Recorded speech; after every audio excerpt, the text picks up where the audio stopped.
you're watching this, I'm dead. WB Montreal's DC game. It's been a long and messy road to get here, but it has released at last, in the form of Gotham Knights. I'll show you my gameplay later, but first, let's rewind it back to before release. Gotham Knights is almost here. Why am I looking forward to it? Why did I know that this would be a day one pre-order way back in August 2020? Well, first of all, it's a DC game, one of those rare games that has always scratched that itch for me for years. I'm excited for a whole new map of Gotham to explore and get comfortable with. I'm excited to see new takes on iconic villains now that Batman is dead. I'm excited for WB Montreal's debut console game after they gave us Batman Arkham Origins, which was limited by a set continuity and Arkham's gameplay features. Most of all, I'm excited to play as Nightwing, Batgirl and Robin. Oh, but you forgot Red Hood, I hear you say. No, sadly I didn't. But it is worth saying that all four of these characters are some of the best heroes that often get relegated to being called just a sidekick. The hope is that having this game be in the public eye more prominently will be able to change that as people see just how great the core Bat family is. As for Bruce, there's something to be said about killing off a Batman who we never met, aside from in a few comic issues and a few seconds of trailers. Sure, Batman's one of the most popular fictional characters of all time, but does that mean you can really feel the effect of his absence, especially with so many variations of the character? There will surely be a void felt through the game as we see how heroes and villains react to his death. Does the limited knowledge we have of this Batman amplify that? Time will tell. This is a game that runs at a maximum of 30 frames per second. Now normally this wouldn't be an issue to me because I usually opt for higher quality in new-gen games with ray tracing. Just look at Forza Horizon 5. It's a very different game, but go with me here. It gives two options, either a high resolution with more detail and ray tracing, but limited to 30 FPS, or a smoother 60 FPS at the expense of visual detail. One might expect to naturally go for a smoother frame rate or a racing game, but I went in the other direction. I simply love ray tracing. For games that are 2 or 2.5D, I have always opted for a smoother frame rate, and I guess that's also true for LEGO Batman 3. I guess the best analogy here is that I would prefer to see the whole picture instead of a smoother video. All of this is to say that personally, I have no issue with playing Gotham Knights with the limitation of 30 FPS on my Series X. But just because I have no issues, doesn't mean there isn't a big issue. Recently put up a poll on Twitter just to see how people prioritize performance versus quality modes. An overwhelming majority said that they preferred 60 FPS even without ray tracing. And that's been the big issue of the past week, so close to launch. With the controversial removal of previous gen versions of the game just a few months ago, one can only wonder how poorly the game performed on those consoles. 30 FPS is not new gen, yet Gotham Knights is now a new gen exclusive. If you're playing on PC, you're lucky enough to have ray tracing at 60 FPS at 1080p. Let's move back to the Bat family. The team at WB Montreal has said that each member of the Bat family has different animations and personalities, along with interactions that subtly change as the story progresses. I'm quite excited for that, and I hope that the game's good enough for me to justify 4 playthroughs to see them all, though you don't need to play as the same knight throughout a single playthrough. In fact, I can see myself switching to Nightwing after the end of this video, because he's who I have been looking forward to playing as the most. Nightwing has a glider and fluid combat. Although Robin has a cape, he is stuck with teleportation, which I'm not a fan of, as his traversal method, but his stealth is something I'm a lot more interested in as someone who loves stealth games. Red Hood is a ranged attacker with mystical platforming as his means of getting around, neither of which I'm looking forward to. As for Batgirl, she's who I'll be playing as in the first hour or so of the game. She seems to be the natural choice as she loses both Batman and her father at the start of the game.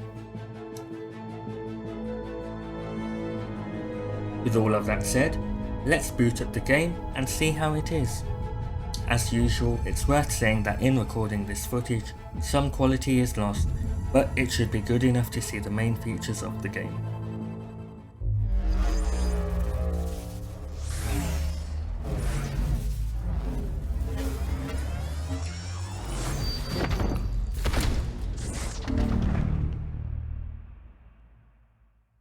Right off the bat, we've got a really cool logo animation. The start menu is pleasing too, and updates when you switch your suits, I found out later.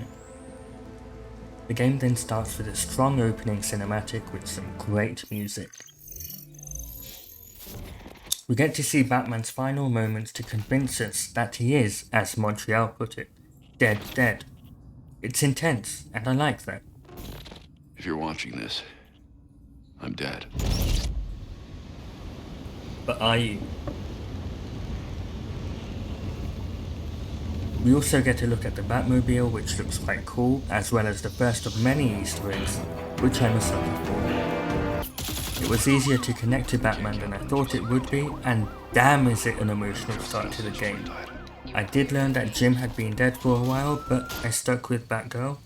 It turned out that all characters reacted to Bruce's death in their own ways. Why wouldn't they? It's a minor thing, but I noticed it comforting Tim, and that was a really nice touch. The start of the gameplay was strange as it had me switching between characters. This would have been better achieved as a cinematic until the end of the conversation, at which point I saw each playable character's traits.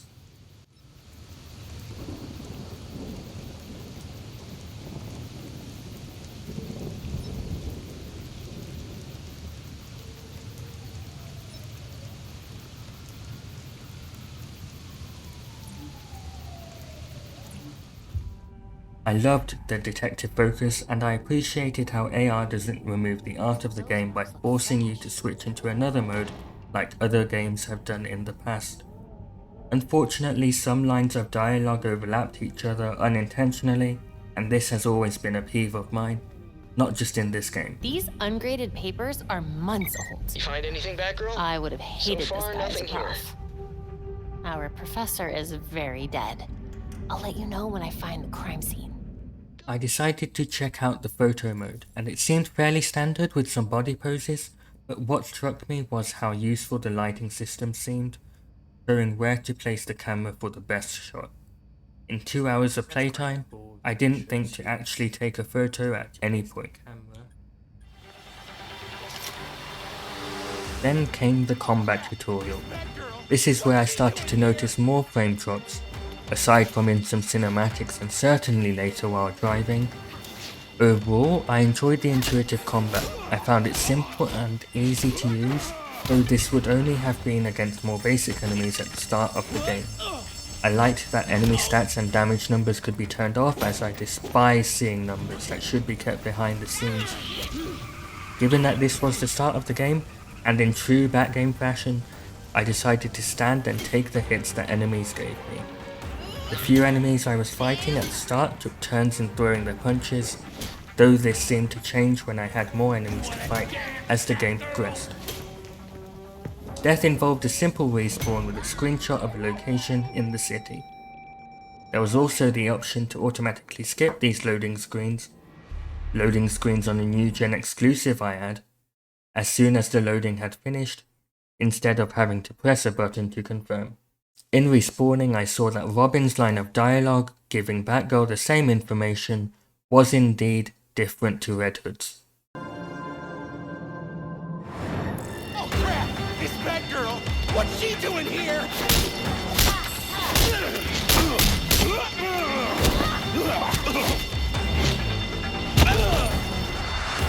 Freaks are here? With Batman missing, gangs have become more aggressive.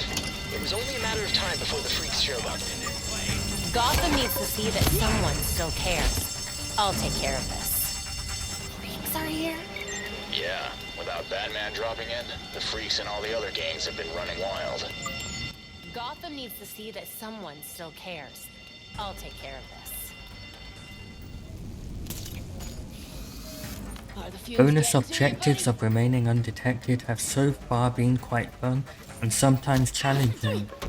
Enemy lines are very, very cheesy too. Some will love that and others won't. I'm okay with it. Now, grass. No one will mow you.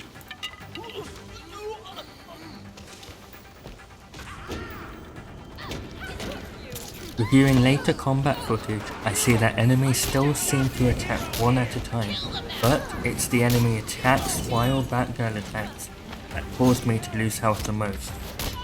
And yes, there's a health meter, with some health packs to keep you fighting, though I haven't used any yet.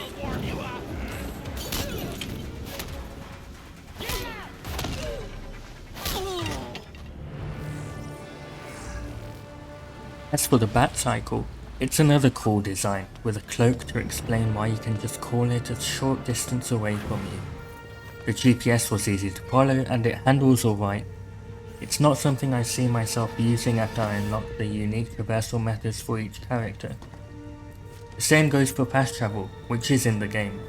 I noticed the wide but empty streets as I rode the bike, with very few civilians, let alone criminals in the vast open world. Even as I was using the grapnel, where I thought it would be less intensive on the game, the number of civilians was extremely low compared to the potential there. And there isn't even an emergency curfew in effect. Where is all the chaos now that Batman is gone? The lighting is nice, but it really does feel empty. This is where the interiors are better than the open world. There's life, there's beauty, and there's atmosphere.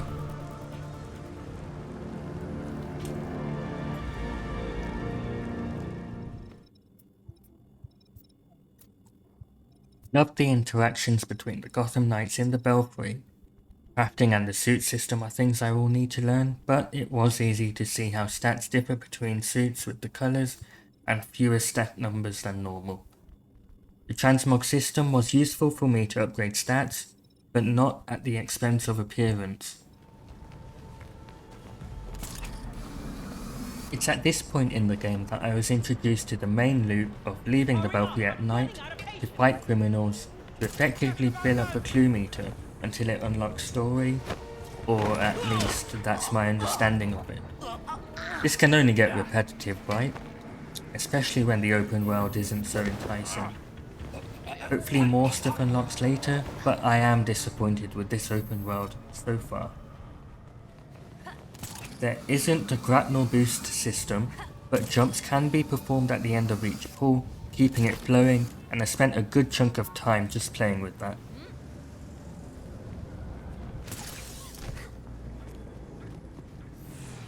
When civilians did see me, I learned that they have bad taste and aren't fans of the best so-called sidekicks of all time. I bet they will when Gotham Knights ends. Cops don't like Gotham Knights either, and they have a standard detection system of searching then fighting once they spot you. I saw that the bat signal had been decommissioned after the death of Commissioner Gordon, and I've been enjoying the Easter eggs and searching to make sure I can find them all. They assume he's been one. There's a whole lot of reading in this game, and the detective focus makes that clear, with a clue linking system similar to Telltale's. After 2 hours of playing Gotham Knights, I'm happy to say that it seems to be a fun experience that I'll replay in the future. There are issues, but not enough to make me dislike the game, especially as a fan of these characters. The story is interesting me a lot, and I'm excited to see what happens. I haven't played the game at all since I started working on this video. Now that you're watching it, I can't wait to get back in. Gotham Knights is my next guilty pleasure.